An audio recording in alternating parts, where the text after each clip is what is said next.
जय हिंद बच्चों। आज हम 10th क्लास मैथमेटिक्स के बहुत ही इंपॉर्टेंट चैप्टर जो कि ट्रायंगल्स हमने शुरू किया था, उसके 5 पड़ाव तो हमने खत्म कर दिए। छठा पड़ाव है जो कि पार्ट्स बढ़ते जा रहे हैं, कारण है चैप्टर भी बहुत लेंदी है और इसकी कुछ मेरी इच्छा है कि सभी टॉपिक्स पे सेपरेटली हम उस पर कंसेप्ट पर फोकस करें। इसी वजह से नंबर ऑफ पार्ट्स बढ़ते जाते हैं। चलिए आज हम क्लास में बताने की कोशिश करेंगे किस तरह से थ्योरम के आधार पर क्वेश्चंस आते हैं और एरिया से रिलेटेड जो क्वेश्चन आते हैं वह किस तरह के होते हैं। जैसे उदाहरण के रूप में अगर हम देखें तो यह क्वेश्चन लिख रखा है मैंने, पहला the corresponding sides of the two similar. अच्छा, इससे पहले एक बात और बता दूं कि आखिरकार हमने इस चैप्टर में पढ़ा क्या था। थ्योरम्स जो था कि दो ट्रायंगल सिमिलर हैं और सिमिलर होने के साथ साथ है ना, इसके कंडीशंस क्या है। आज की यहाँ पर ये नाम दिए ए बी और सी और दूसरा नाम दिया डी और तीसरा ई एफ, ऐसे राइट है ना। ये दोनों ट्रायंगल सिमिलर है, राइट है। सिमिलर है इसका मतलब कॉरेस्पॉन्डिंग साइड सेम रेशियो में होगी। इसका रिलेशन क्या है इस थ्योरम के साथ कि area of A B C इस ट्रायंगल के एरिया अपॉन में एरिया ऑफ डी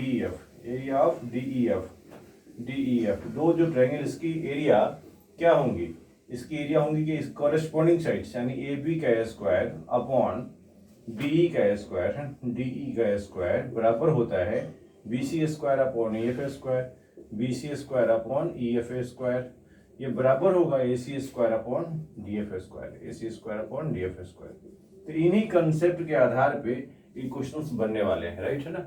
इसके यह कैसे होता है हमने प्रीवियस पार्ट में प्रूफ करके बताया भी है और बहुत इंपॉर्टेंट थ्योरम है। अब इसके आधार पे हम क्वेश्चन सॉल्व करने की कोशिश करते हैं। देखिए कैसे सॉल्व होता है क्वेश्चन। तो इस केस में हमने क्या किया, इसको यहाँ से हटा दिया ताकि हमारे पास जगह बन पाए। चलिए क्वेश्चन नंबर 1 की तरफ हम चले। क्वेश्चन नंबर 1 क्या है कि कॉरेस्पॉन्डिंग साइड्स, कॉरेस्पॉन्डिंग, देखिए क्वेश्चन को हमेशा पार्ट पार्ट करके पढ़ना चाहिए। कॉरेस्पॉन्डिंग का मतलब ये होता है कि जिस ऑर्डर में हम नाम ले रहे हैं जिससे रिस्पेक्टिवली होता है, ठीक उसी तरह से कॉरेस्पॉन्डिंग का मतलब ट्रायंगल के जो नाम है ए बी सी उधर डी ई एफ, तो उसी ऑर्डर में हम उसके साइड्स को भी लिखें। Corresponding sides of the two similar triangles are in the ratio 2:3। मुझे एक चीज पता हो गया कि उसके साइड की रेशियो क्या है, 2:3 है। आई मीन अंडरस्टूड है कि यह साइड फर्स्ट की साइड होगी 2, दूसरी की साइड होगी 3। रेशियो है तो आई मीन सिंपलेस्ट फॉर्म है। The area of smaller triangle is 48। दूसरा क्या पता है, स्मॉलर जो ट्रायंगल है उसकी एरिया 48 है। Find the area of larger triangle, find the area of larger triangle. अगर देखें तो हम सॉल्यूशन की बात करें, यहाँ पर सॉल्यूशन नंबर 1 है ना। सपोज ट्रायंगल है यह और दूसरा ट्रायंगल है, एक स्मॉल है एक लार्ज, राइट है ना। इसकी साइड्स जो है ना वह किस रेशियो में है वह पता है 2:3। यानी लिख दो आप यहाँ पर एरिया ऑफ, नाम देते हैं यहाँ पर ए बी सी डी ई और एफ। इसकी एरिया 48 सेंटीमीटर स्क्वायर गिवन है, इसकी मुझे फाइंड करनी है। इसकी रेशियो गिवन है यहाँ पर क्या, 2:3। क्या दे रखी है, 2:3। Area of A B C upon में area of D E F बराबर होगा ए बी का स्क्वायर, यानी यही कॉरेस्पॉन्डिंग, ए बी तो डी है नहीं, ए बी का स्क्वायर अपॉन डी ई का स्क्वायर, राइट है ना। हम एक ही लिखते हैं यहाँ पर, कारण चूंकि हमें ज़्यादा लिखने से कोई फायदा भी नहीं है, तो इस केस में इसकी रेशियो गिवन है। आप यहाँ लिखिए बाई थ्योरम, यह चीज़ आपने पढ़ा है थ्योरम के आधार पर, राइट है ना। अब हमें इसकी एरिया गिवन है, इस ट्रायंगल की एरिया गिवन है और इसकी भी एरिया गिवन है। इसकी फाइंड करनी है। इसकी एरिया गिवन है 48 सेंटीमीटर स्क्वायर, आई मीन लिखे यहाँ पर 48 सेंटीमीटर स्क्वायर अपॉन में area of D E F बराबर होगा इसकी रेशियो 2:3 है, 2/3 इसका होल स्क्वायर कर दीजिए आपका, क्योंकि स्क्वायर दोनों तरफ है तो इसका स्क्वायर कर दीजिए। अगर हम इसमें कुछ और भी लिखते हैं यहाँ पर तो उससे कोई फायदा नहीं होता है। इसका क्या मतलब कि वो रेशियो है तो इसका मतलब साइड 2:3 रहने दो। इसको सॉल्व करो, 48 अपॉन में area of D E F बराबर होगा 4/9। अब आप इसको काट सकते हैं, कैसे काटेंगे, देखिए इससे 2 आई मीन जब कभी फ्रैक्शन हो तो क्रॉस मल्टीप्लाई करते हैं, कि जब और भी ज़्यादा हम लोग सक्षम हो जाते हैं तो ऊपर से ऊपर भी कैंसिल कर सकते हैं इसको। 4 से 12 बार में कट जाएगी, 12 9 या 108। देयरफॉर एरिया ऑफ है ना D E F is equal to क्या हो जाएगी, 12 × 9 है ना, 108, राइट है ना। 108 चूंकि एरिया है इसलिए स्क्वायर यूनिट होगी आंसर, ठीक है। तो इस तरह से हमने इसकी एरिया फाइंड कर ली 108 सेंटीमीटर स्क्वायर। तो find the area of the larger triangle, इसकी एरिया क्या हो जाएगी 108 सेंटीमीटर स्क्वायर। तो इस तरह से क्वेश्चंस को हम इसी आधार पर बनाएंगे। दूसरे क्वेश्चन की ओर चलते हैं। क्वेश्चन नंबर 2, इसमें क्या दे रखा है कि ए बी सी और डी ई एफ दो ट्रायंगल हैं and their areas are 64 and 121 centimetre square. अब सोचो जरा, इसमें इस क्वेश्चन में क्या है कि इसके साथ हमें थोड़ा सा नाम तो दे रखा है, वही क्वेश्चन नंबर 2 की बात करते हैं। Question number 2 I mean solution है ना, सॉल्यूशन नंबर 2। इसमें क्या है देखिए कि ए बी सी और डी एफ दो ट्रायंगल है, ए बी सी और D F, A B C और डी एफ दो ट्रायंगल है, ए बी सी, दूसरा डी ई और एफ। इसकी एरिया 64 सेंटीमीटर स्क्वायर, इसकी 121 गिवन है। एरिया जो है यह हमेशा स्क्वायर यूनिट होती है, ये गिवन है। E F is equal to 15.4, E F 15.4 is given है, 15.4 सेंटीमीटर है, इसको सेंटीमीटर स्क्वायर कर दीजिए, ये भी सेंटीमीटर स्क्वायर, इसकी वैल्यू फाइंड करनी है, राइट है ना। सेम आइडेंटिटी रखना है इसमें, चूंकि यह थ्योरम के बेस का क्वेश्चन ही लिया है मैंने, इसका मतलब जिन बच्चों को याद हो गया थ्योरम कि दो सिमिलर ट्रायंगल हैं तो उसकी एरिया ध्यान दीजिए यहाँ पर कि क्या होगा, area of triangle A B C upon में area of triangle D E F बराबर होगा।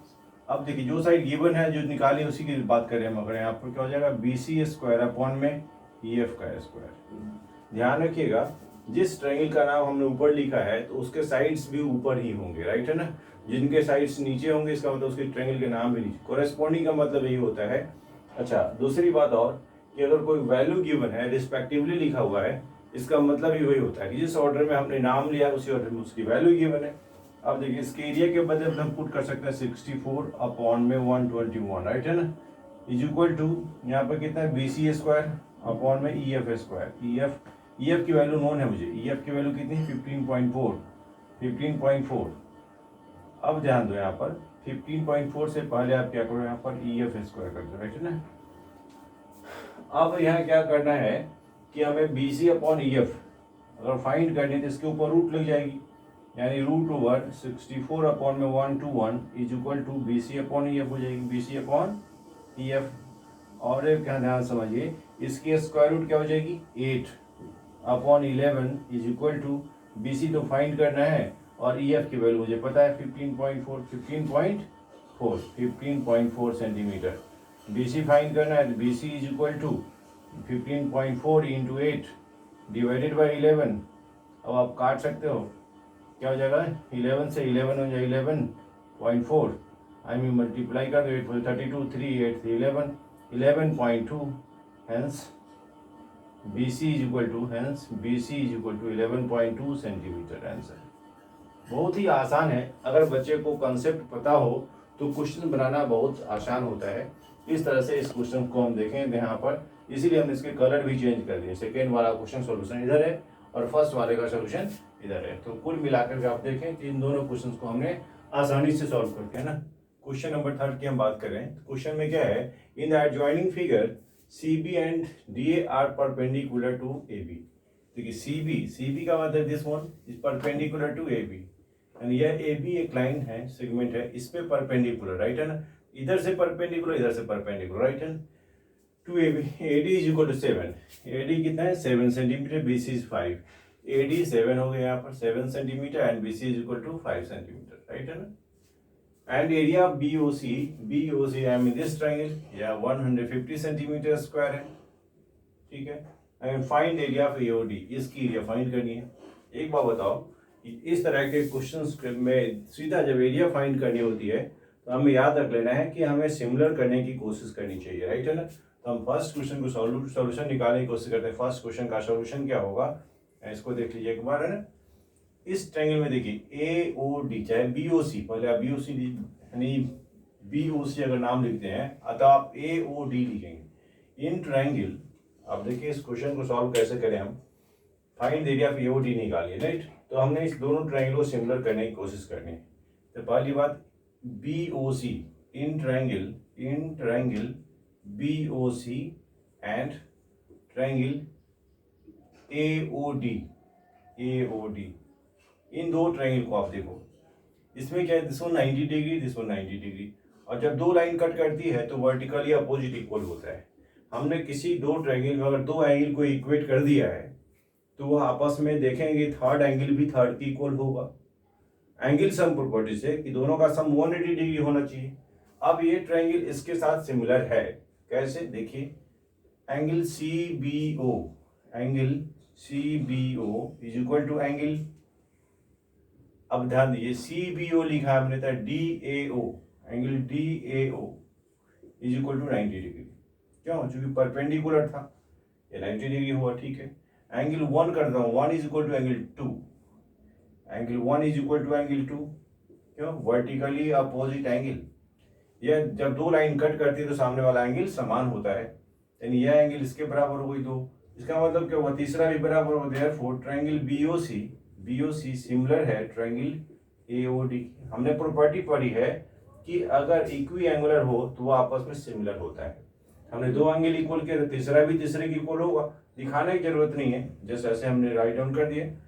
जब सिमिलर होती है तो अभी हमने थ्योरम पढ़ा था कि दो सिमिलर ट्रायंगल के एरिया की रेशियो उसके कॉरेस्पॉन्डिंग साइड के स्क्वायर की रेशियो के बराबर होता है। इसका मतलब क्या हुआ, therefore area of BOC, I mean triangle BOC upon में एरिया ऑफ ट्रायंगल एओडी, इन दोनों की रेशियो क्या होगी, कॉरेस्पॉन्डिंग साइड बीसी का स्क्वायर है, बीसी का स्क्वायर अपॉन एडी का स्क्वायर, राइट है ना, एडी का स्क्वायर यहाँ लिख दिए बाय थ्योरम, ये लिखना जरूरी है क्योंकि इसी का हम यूज करते हैं बार बार, नहीं तो बीओसी के एरिया मुझे पता है 150 सेंटीमीटर स्क्वायर अपॉन में एरिया ऑफ एओडी नहीं पता है, एरिया ऑफ एओडी नहीं पता है, एरिया ऑफ एओडी नहीं पता है, ट्रायंगल ऐसे कर दीजिए is equal to BC square, BC कितना है 5, 5 का स्क्वायर कर दीजिए अपॉन एडी कितना 7 का स्क्वायर कर दीजिए, यानी निकालना क्या है मुझे, यह वैल्यू फाइंड करनी है, तो इससे हम इसको क्रॉस मल्टीप्लाई कर दीजिए,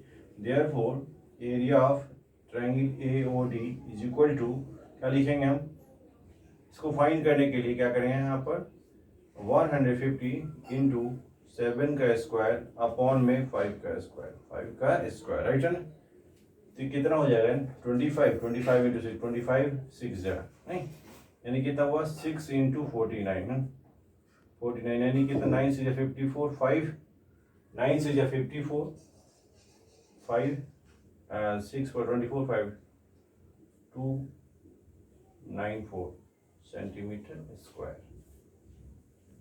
ये आपका आंसर होगा एरिया ऑफ एओडी, राइट है ना। तो बहुत ही आसान है, इस तरह से हम दो ट्रायंगल को अगर हमने सिमिलर दिखाया उसके बाद उसके साइड्स को हमने नोन किया, आई मीन पता था, तो हमें एरिया फाइंड करनी थी, तो आसानी से उसको हम फाइंड कर पाएंगे इस थ्योरम के आधार पे, राइट है ना। ये क्वेश्चन नंबर 3 भी कंप्लीट हुआ, राइट है ना। क्वेश्चन नंबर 4 की बात करते हैं। आई थिंक समझ गए होंगे, इस क्वेश्चन में कहीं कोई डाउट नहीं था। Now if area of two similar triangles are equal, अब क्या है कि दो सिमिलर ट्रायंगल हैं उसकी एरिया इक्वल है।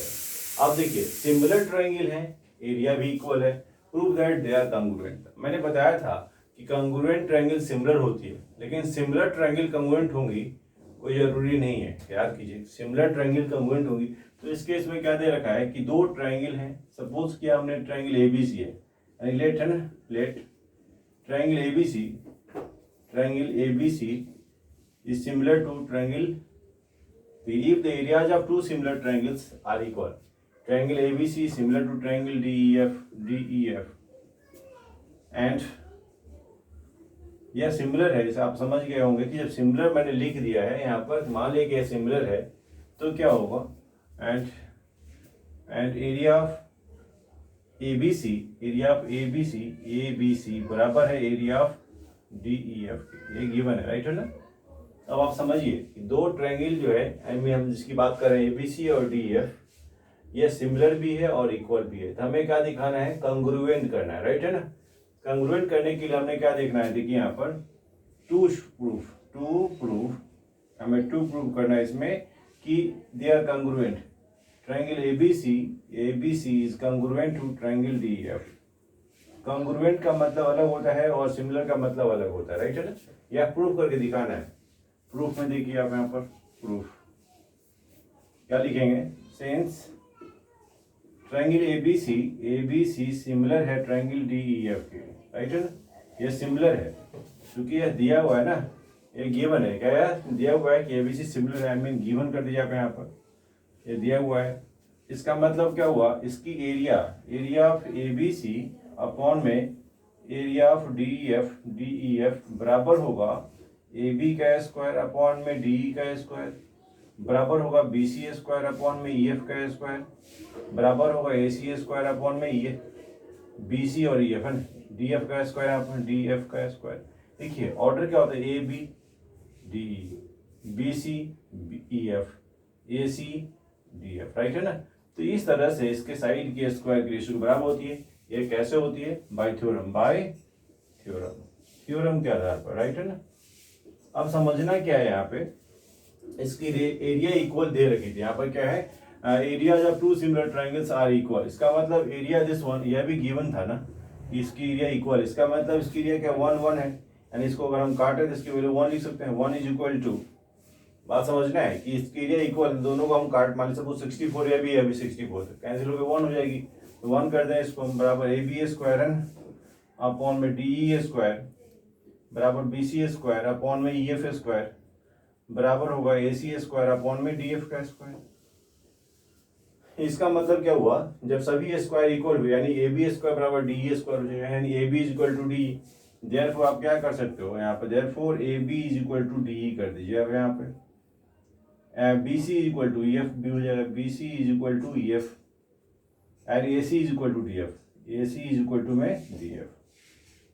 अब आप समझिए कि हमने क्या किया, इसको यानी इंडिविजुअली की हम बात कर रहे हैं, जब हम इसको इसके साथ इक्वेट करेंगे, इसको फिलहाल के लिए ढक देते हैं 1 मिनट के लिए, तो क्या हो जाएगा, ए बी स्क्वायर बराबर डी ए स्क्वायर, दोनों के स्क्वायर कैंसिल हो जाएंगे, तो क्या हो जाएगा ए बी बराबर डी, एंड यहाँ लास्ट में कर दी इतना।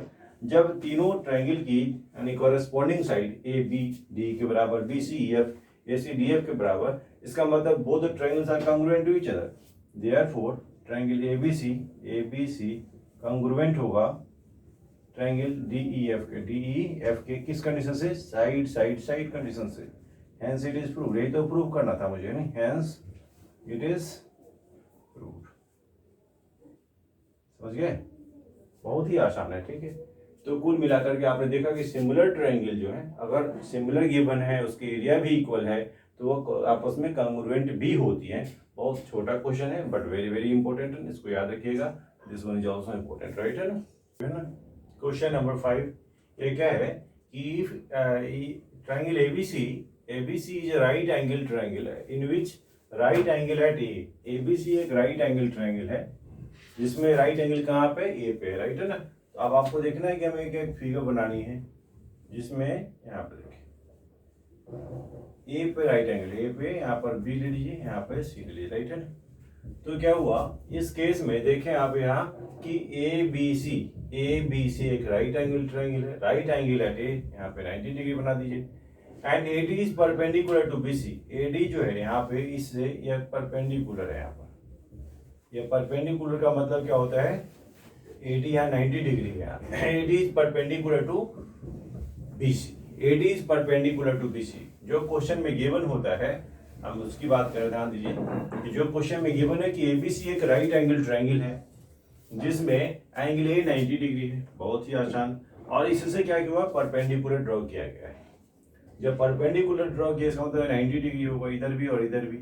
अब हमें क्या दिखाना है, BC इज इक्वल टू 13, यह वैल्यू क्या 13 दे रखी, 13 सेंटीमीटर पूरी है ना, और AC is equal to 5, AC कितना है यहाँ पर, यह 5 centimetre given. Find the ratio of area of ABC to area of DAC. ABC देखो, in triangle ABC and triangle DAC की बात हम करें, ABC और DAC इसकी हम बात कर, राइट है ना। तो इस केस में क्या होगा, पहले तो हम सिमिलर करने की कोशिश करते हैं। ये देखिए एबीसी में क्या है, पर BAC एंगल लिखे यहाँ पर, BAC इज इक्वल टू, अब देखिए यहाँ पर BAC है और ADC, यहाँ क्या है ADC, BAC लिखा, ADC एंगल ADC 90 डिग्री, ये 90 है यहाँ पे, यह भी 90 है, ठीक है। दूसरा angle C is equal to angle C common, यह दोनों क्या आपस में कॉमन है। Angle C is equal to angle C क्या है, दोनों में कॉमन है, common. Therefore triangle ABC similar होगा ट्रायंगल डीएसी के। तो ये दोनों ट्रायंगल, यानी हम बात करें बड़ी वाली ट्रायंगल और छोटी वाली ट्रायंगल, इस दोनों ट्रायंगल को देखें तो सिमिलर होंगे आपस में। एबीसी सिमिलर हुआ डीएसी के, किस कंडीशन से, एंगल क्राइटेरियन से, राइट है ना। हमने दो ही दिखाया इसलिए दो ही लिखा, तो तीसरा भी ऑटोमेटिक इक्वल होगा। मैंने बार बार बोला है कि एंगल सम प्रॉपर्टी से क्या होता है, जब दो की वैल्यू समान हो तो तीसरा भी उतना ही होगा जितना उसके लिए चाहिए, राइट है ना। इसका मतलब दोनों ट्रायंगल आपस में सिमिलर होंगी। अच्छा, दोनों केस समझ में आ गया कि 90 डिग्री या कॉमन हुआ इसलिए दोनों ट्रायंगल आपस में सिमिलर हो गई, ठीक है। किस कंडीशन से, एंगल जब सिमिलर होती है तो उस केस में आपने क्या पढ़ा है कि सिमिलर होती है उसकी, therefore area of ABC, triangle ABC upon में एरिया ऑफ ट्रायंगल क्या है, डीएसी, इसकी एरिया की रेशियो क्या होगी, कोरेस्पॉन्डिंग साइड के स्क्वायर के रेशियो के बराबर होंगी। तो इस केस में हमें क्या पता है, इसकी कोरेस्पॉन्डिंग देखिए, जो वैल्यू मुझे नोन है, नहीं जो वैल्यू मुझे नोन है, इसमें क्या मतलब BC अपॉन AC, यानी कि BC स्क्वायर अपॉन में AC square, BC square upon में AC का स्क्वायर। अब आप देखिए यह कहाँ से हुआ, बाई थ्योरम, यहाँ पर लिख दें यहाँ साइड में बाई थ्योरम, क्योंकि प्रॉपर्टी हमने थ्योरम के आधार पर लिखा है तो इस आधार पे लिख दिया।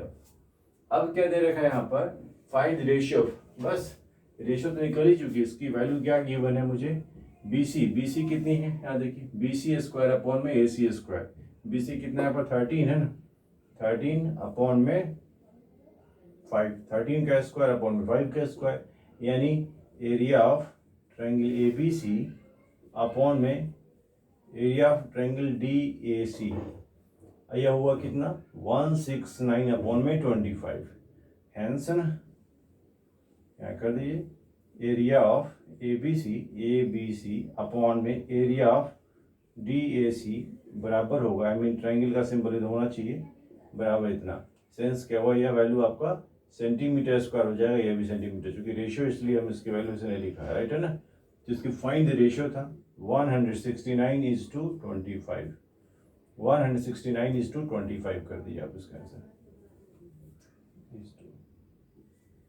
ठीक है।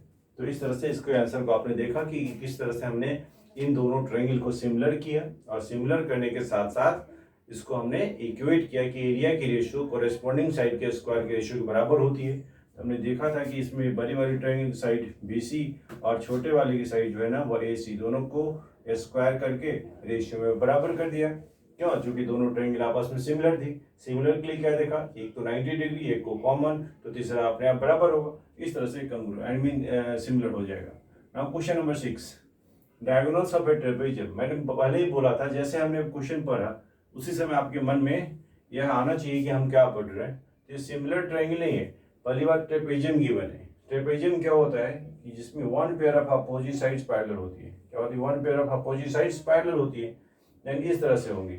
अब क्या दे रखा है इसमें कि diagonals of a trapezium ABCD with AB is parallel to DC, AB जो है वह पैरेलल है, थोड़ा सा नाम बदलो इसका, राइट है ना, ABC और D, राइट है ना।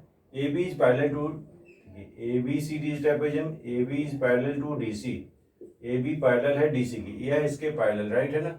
दूसरा क्या गिवन है यहाँ पर, है ना, AB is equal to 2 times of DC, AB जो है वह दुगुना है DC का, एंड यहाँ ऐसे नहीं करके ऐसे लिखे, and AB is equal to 2 times of DC, 2 times of DC आप कर दिए यहाँ पर, ऐसा गिवन है। यह दो चीजें गिवन है, या इसके पैरेलल है या ऐसा गिवन है, ये क्या हुआ गिवन, ये क्या हुआ यहाँ पर मामला इसका दिया हुआ है। चलिए इंटरसेक्ट ईच अदर, इसकी जो डायगोनल्स हैं ये दूसरे को इंटरसेक्ट करती है, ऐसे और ऐसे, डायगोनल हुआ, राइट है ना, यहाँ पे इंटरसेक्ट करती है O पे। जब दो लाइन इंटरसेक्ट करती हैं तो क्या याद आना चाहिए कि वर्टिकली अपोजिट एंगल इक्वल होता है। अच्छा, यह पैरेलल भी है, आपको छोटे क्लास में आपने पढ़ा हो corresponding angle, alternate angles on the same side of transversal. तो find the ratio of the triangle AOB and triangle COD। बेहतर होगा कि इन दोनों ट्रायंगल को हम सिमिलर शो कर दें, जब सिमिलर हो जाए तो उसकी कोरेस्पॉन्डिंग साइड के स्क्वायर कर देंगे, वही करना है इसमें। देखिए मुझे क्या करना है, find the ratio, I mean to find क्या करना है इसमें। देखिए इसमें टू फाइंड करना है, लिख देता हूँ मैं यहाँ पर टू फाइंड क्या करना है, area of A O B to area of C O D, यानी सी ओ डी की एरिया और ए ओ बी की एरिया की रेशियो मुझे बतानी है बराबर वाट, फाइंड करनी है। चलिए कोई बात नहीं, इस केस में हम क्या करते हैं, इसको सिमिलर करते हैं, राइट है ना। इस केस में हम क्या करते हैं, सिमिलर। चलिए इन ट्रायंगल को देखिए, इन ट्रायंगल को देखिए, जब यह पैरेलल है इसके या इसके पैरेलल है, इसका क्या मतलब हुआ कि इनको कोई ट्रांसवर्सल कट करे तो यह एंगल इसके बराबर होंगी और यह एंगल जो है उसके बराबर हो जाएंगी। Very simple. जब दो लाइन पैरेलल हो और कोई ट्रांसवर्सल कट करती है तो अल्टरनेट एंगल्स इक्वल होती है। तो नाम देते हैं यहाँ पर 1 2 3 4, राइट है ना। और 5 5 अगर हम बराबर करें यहाँ पर लिखे, now in triangle AOB COD, AOB and triangle COD में क्या करें कि angle 1 is equal to angle AOB हमने लिखा पर 2 is equal to angle 1, angle 2 is equal to angle 1 and 4 is equal to angle 3, angle 4 is equal to angle 3। क्यों? Alternate angles है, alternate angles, ये अल्टरनेट एंगल्स हैं, ये आपस में बराबर होंगी। क्यों? चूंकि ये लाइन पैरेलल थी, ये लाइन क्या थी, आपस में पैरेलल। इवन में आपने देखा पैरेलल है, उसको कोई ट्रांसवर्सल कट कर रही तो अल्टरनेट एंगल इक्वल हुआ। देयरफॉर है ना, देयरफॉर ट्रायंगल AOB सिमिलर होगा ट्रायंगल COD के किस कंडीशन से, एंगल क्राइटेरियन से, राइट है ना। हमने देखा कि दो एंगल इक्वल हुआ तो तीसरा भी वर्टिकली अपोजिट एंगल आपस में बराबर हो जाएंगे, इक्वल हो जाएगी, यानी वह सिमिलर हो गई। क्या हो गई है, सिमिलर। जैसे सिमिलर हुई इसका मतलब उसकी कॉरेस्पॉन्डिंग साइड्स, देयरफॉर AB का स्क्वायर आप इसको लिख सकते हो आप यहाँ पर ऐसे कि इसकी जब सिमिलर हो गई तो इसकी एरिया की रेशियो, जो थ्योरम बोलता था कि जब ट्रायंगल सिमिलर होती है तो उसके एरिया की रेशियो उसके कॉरेस्पॉन्डिंग साइड के स्क्वायर के रेशियो बराबर होगा। देयरफॉर है ना, therefore area of triangle AOB upon में एरिया ऑफ ट्रायंगल COD, यह बराबर होगा AB का स्क्वायर अपॉन में DC का स्क्वायर, राइट है ना। तो इसकी एरिया क्या है मुझे पता ही नहीं, दोनों ट्रायंगल सिमिलर हो गई। अब इसकी साइड्स गिवन है लेकिन, है ना। Therefore area of AOB upon में एरिया ऑफ COD बराबर होगा AB को हम क्या लिखे हैं यहाँ पर, लिखा हुआ AB बराबर 2 टाइम्स ऑफ DC। तो यहाँ पर क्या कर सकते हैं, 2 टाइम्स ऑफ DC का होल स्क्वायर अपॉन में DC स्क्वायर, यानी इसको क्या कर सकते हैं 4DC स्क्वायर अपॉन में DC स्क्वायर, यानी ये कैंसिल हुआ, नीचे 1, यानी इसकी वैल्यू क्या गई 4/1, दैट इज इक्वल टू 4:1। इसका आंसर क्या हुआ यहाँ पर 4:1। आप याद रख लीजिए यहाँ पर इसकी वैल्यू क्या हुई 4:1। इस तरह से आपका यह आंसर हुआ, राइट है ना।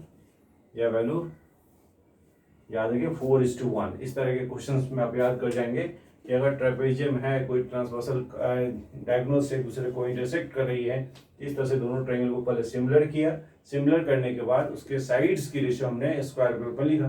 सभी क्वेश्चंस में आपने देखा होगा कि हमने सिर्फ एरिया रिलेटेड टू ट्रायंगल जो है थ्योरम को सबसे पहले सिमिलर करना होता है, उसके बाद उसके कॉरेस्पॉन्डिंग साइड के स्क्वायर के रेशियो को बराबर कर देना है। इन तमाम क्वेश्चनों में आपने नोटिस किया है कि सिर्फ इसी थ्योरम का यूज किया जा रहा है। तो आप याद कर जाइए थ्योरम, उनके साथ में क्वेश्चंस आप निश्चित रूप से प्रैक्टिस करें ताकि और भी क्वेश्चन बना पाए, राइट है ना। इस तरह के क्वेश्चंस के सॉल्व के लिए हमें क्या देखना है कि थ्योरम के आइडेंटिटी को समझना है और उनके क्वेश्चंस को समझना है, राइट है ना। मैक्सिमम क्वेश्चंस में आपने नोटिस किया होगा कि हम सिर्फ एक ही आइडेंटिटी यूज करते जा रहे हैं। क्यों? क्योंकि हमने पहले ही बताया था कि आज का जो क्लास होगा वह थ्योरम बेस्ड होगा। सिमिलरली आपसे रिक्वेस्ट है कि आप जब कभी क्वेश्चन को पढ़े तो थ्योरम को हमेशा कीप इन माइंड, हमेशा ध्यान में रखें ताकि आपके क्वेश्चंस आसानी से सॉल्व हो पाए। जो क्वेश्चन होता है वो direct straight forward question theorem पर बेस्ड होता है। तो आपसे मैं रिक्वेस्ट करूंगा कि थ्योरम को बहुत बखूबी समझें और उनके कंसेप्ट के आधार पर क्वेश्चन बनाने की कोशिश करें। आई थिंक सभी क्वेश्चन इसी के सिमिलर हैं। आप उम्मीद करते हैं कि आप लोग इसको बनाएंगे, प्रैक्टिस के रूप में भी और सॉल्व करेंगे questions. Thank you so much, you have to keep watching.